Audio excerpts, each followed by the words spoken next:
guys, it's Catterday. Yes, Catterday. It's my favorite day of the week, the day where everyone lays around and sleeps but me. I was not going to make a video today, but then I started getting some messages from my subscribers about wanting me to cover Salt Lake City's new, the Real Housewives of Salt Lake City. And this was something that I talked about when there was discussion that it was going to be coming to Bravo. And now that the first episode dropped earlier this week, I was like, we have to talk about this. But I'm not going to do a recap. I want to talk with you about one specific person on the show that I think is going to make all of you, she's going to be one of the reasons why you tune in. All right, but before we do get started on all of this, make sure you give this video a thumbs up. Also, subscribe down here if you like this kind of content. And if you want to know when new content loads, make sure that you turn those notifications on.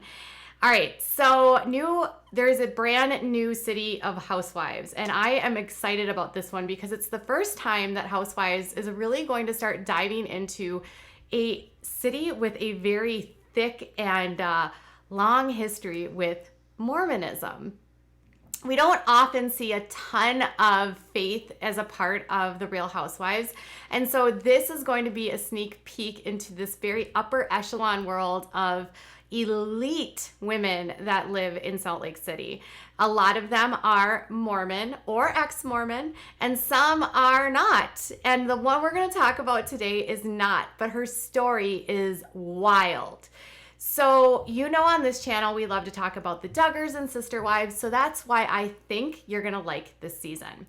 All right, so let's get to the skinny because this is what you guys are here for. Mary Cosby. Yes, Mary Cosby. Okay, Mary Cosby has a very interesting background. She is actually married to her step-grandfather.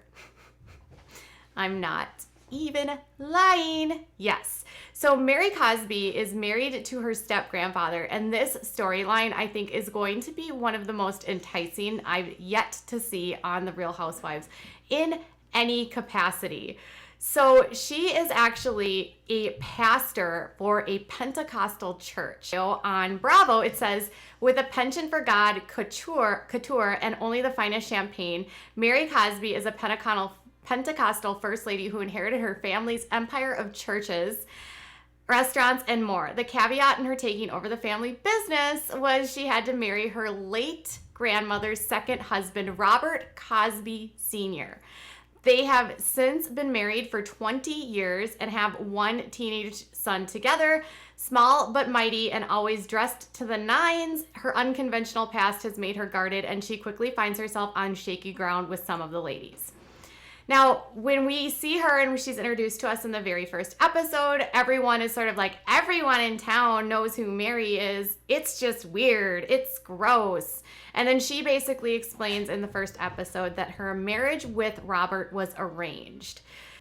So everyone in Salt Lake City knows all about Mary and Robert because this family has been involved in this very complicated relationship. Not only that, but there's been some legal cases over the estate that have made it sort of an interesting tabloidish topic within the community. There have been articles with the Salt Lake City Tribune, and there's also been Desert News. It's been a widely covered story within the area, so it would be pretty hard pressed for anyone not to know who she is. But here is some background on her grandmother. So here's how it all plays out. Mary's husband now, who is Bishop Robert C. Cosby Sr., he was the second husband of her late grandmother, who is an evangelist, Rosemary Mama Cosby. She used to be the step-granddaughter of Robert Cosby. Now, Rosemary had stipulated apparently in her will that in order for her granddaughter to secure inheritance, she would have to marry Robert. So when this all goes out, Mary's 24 years old, and she has the decision, and she goes, okay, I'm going to marry this man. And then she ends up getting her gift is the estate. So she gets the churches and the restaurants and more, and then she gets all of these things because this is what her grandmother wanted. Mary says that she's blessed to be married to Robert, and she said, you're dealt with the cards that you're given, and it's up to you to make it happy, she said. And she said, I love my life, and I do. She said, I love my life. I do. I have a blessed life, and I love Robert Sr. So basically, it seems like grandma wanted her to marry her son or her husband, and then she gets rich as a result of it. I'm glad she's happy, right? I mean, that's good that it worked out. That would be so bizarre to me. I can't imagine my grandma being like, yes, you need to marry your husband. You know, you need to marry my husband. That's very odd to me. But Robert has had some dealings with one of Rosemary's daughters. Does not like Robert very much. So Mama Cosby, who is the founder of the Faith Temple Pentecostal Church, in the will, it said that she had to marry Robert. And Mary's like, yes, I'm blessed with this. Now, here's the interesting part. When she passed away, Rosemary left her estate in the hands of Robert and Rosalinda. Rosalinda is one of her daughters. Well, Rosalinda was of the opinion that Robert was mishandling some of the assets within the estate. So she eventually sued him. So she claimed that in 1997 and in 2007 legal actions that he had assisted in committing fraud by attorneys he hired while serving as the state's personal representative. She asked the Utah State Bar to investigate. She also claimed at one point that Robert might have had something to do with the passing of Rosemary, and she actually convinced a judge to have the body exhumed. But it turned out she actually passed away from natural causes. So Dr. J. Wallace Graham ruled that she actually passed away from heart failure while she was on vacation in Florida. So that part was squashed. So Rosemary still has the suspicions that he did this, but every other thing says that's not the case.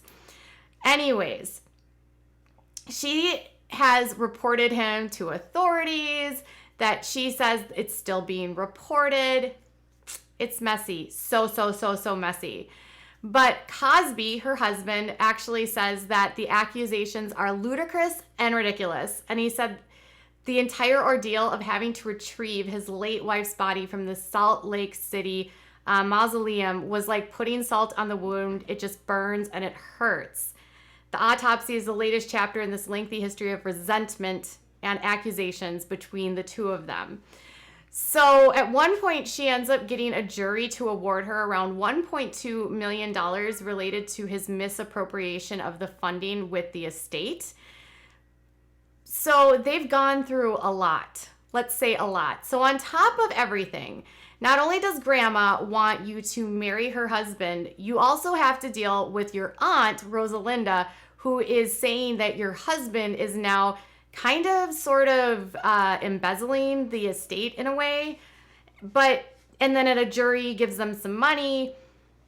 And the weird thing is that once this all happened, the church split. So once Rosemary passed, and then there was this very public rift between Rosalinda and Robert, half the congregation went with Rosalinda and half the congregation went with Robert.